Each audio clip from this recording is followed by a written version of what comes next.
The warning came before the stranger's horse had even stopped, before the dust had settled around his boots, before noon had finished baking Mercy Ridge into a town of sweat, secrets, and bad tempers.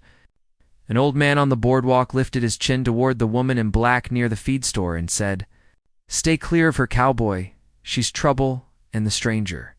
Tall, trail-worn, with a face made hard by sun. Lowered his hat just enough to get a better look at her. Then answered in a voice as calm as shade, "Then she can trouble me." And just like that, Mercy Ridge forgot how to breathe. The woman did not smile. She only turned enough for him to see the dark steadiness in her eyes. Everybody in town knew Evelyn Vale, widow of Jonah Vale, owner of a failing ranch, collector of debts, and favorite subject of every poisonous whisper. Some said she had ruined her husband. Some said she had ruined Amos Pike, banker's son and town drunk in polished boots. Some said misfortune followed her like dust follows a cattle drive, but the stranger saw none of that. He saw a woman standing alone in a street full of people who had already tried to write her ending for her. He crossed over and asked, "You the trouble they warned me about?" And she answered, "Depends." "You the kind of fool who goes looking for it?" He glanced at the church. The saloon, the men pretending not to watch. "No, ma'am," he said. "Trouble usually finds me first. Some storms come with thunder. Some come wearing black and speaking softly." By sundown, his name had traveled farther than his horse. Cade Mercer, drifter, gun hand, sometime ranch worker. In the Lantern Saloon, Sheriff Tom Barlow sat beside Cade long enough to offer a warning that sounded more like regret. "Best leave Evelyn alone," he said. "Folks here got reasons," Cade asked. "Their reasons or hers?" Barlow exhaled. "Her husband died on the North Trail 3 years back. Left half the town owing money. She called in what was hers. Never bowed her head about it. Men around here don't forgive a woman who survives without asking pardon. Then Amos Pike spent months trying to buy his way into her life. Lost money, lost face, blamed her. Town took his side because it was easier than admitting he was a fool. Cade drank. Then said, so her crime is she kept standing. Barlow stared at the mirror behind the bar.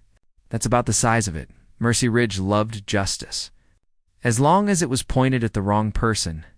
That night, Cade heard shouting in the alley behind the saloon and found Amos Pike with one hand clamped around Evelyn's wrist, the other near his gun, his words thick with whiskey and cheap authority. Cade stepped into the lantern light and said, "Let her go," Amos sneered, then made the mistake of reaching toward his holster. Cade closed the distance with one clean, brutal punch that dropped him into the mud before leather even cleared. Evelyn drew back her wrist and straightened her sleeve with a dignity that made Amos look smaller than the dirt around him. Cade asked if she was hurt. She flexed her hand once and said, "Not enough to thank you sweetly." He almost smiled. "Good. I don't trust sweet." She studied him, then said, "You should leave town in the morning." Cade glanced at Amos groaning in the mud. "Probably," he answered. "Won't." Kindness in Mercy Ridge was suspicious. Courage was worse. By breakfast, Gideon Pike was waiting outside the sheriff's office. He owned the bank and enough debt to make half the town nod before he finished speaking. He called Cade a violent drifter, called Evelyn poison, and men who owed him money stood nearby, acting as though they had been born with his words in their mouths. Sheriff Barlow refused to jail Cade without cause. But the refusal sounded tired, not strong. The town had already chosen the safer lie. Cade spent the afternoon mending fence for a widow on the edge of town. Just before sunset, Evelyn rode up with trouble in her eyes that had nothing to do with him. "Gideon won't stop," she said. "Men like him collect until there's nothing left worth taking." Cade drove another post into the ground. "So do I," he answered, and for the first time there was no wall of town noise between them. Only open land, wind in the grass, and the dangerous feeling that each had found someone who recognized the cost of being unbroken. When two stubborn hearts stand still, the whole world starts circling them. She told him the truth as evening turned the hills red. Jonah Vale had been cruel, frightened, and deep in schemes with Gideon Pike, borrowing against land twice over, forging names, building a fortune out of pressure and lies. The night he died, he rode north to meet Gideon, carrying ledgers and rage. He never came back, the town said. Bandits. But Evelyn knew better. She had copied enough of Jonah's books to know Gideon had been stealing from ranchers and widows for years. After Jonah died, Gideon began tightening the town around her, hoping to break her into selling cheap or marrying badly.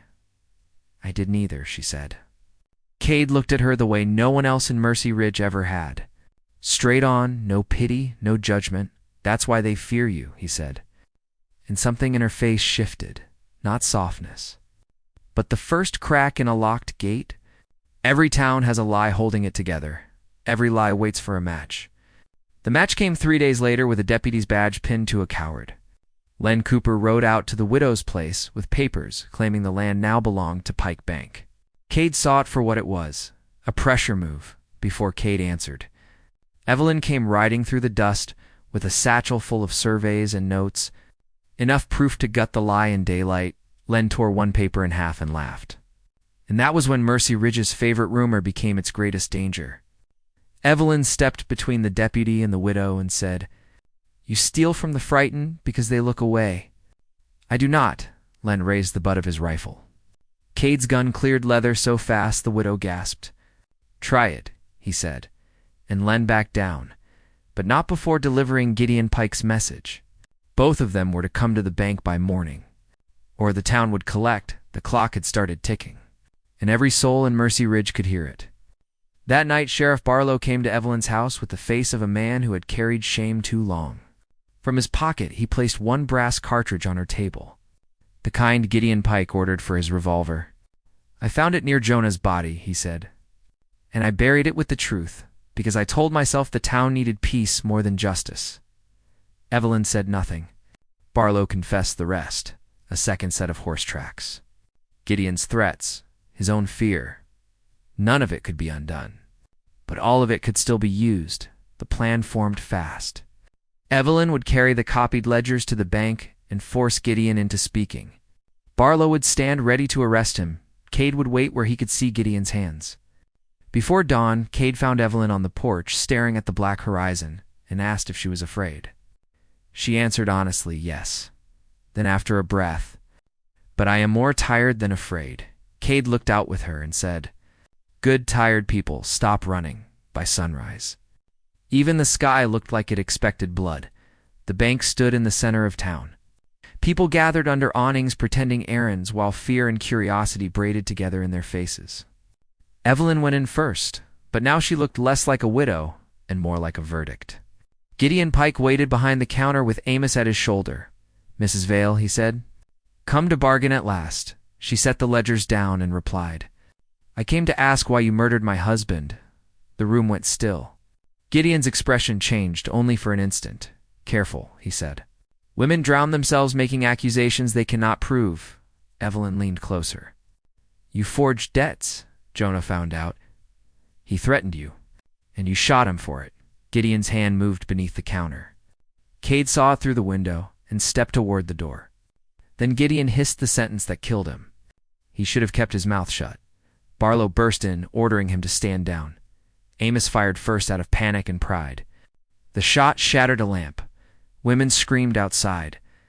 Gideon dragged up a hidden shotgun. Cade fired through the window and spun him sideways with a shot to the shoulder. Barlow took a bullet through the arm and kept moving. And in the middle of that chaos, Evelyn saw Gideon reach again.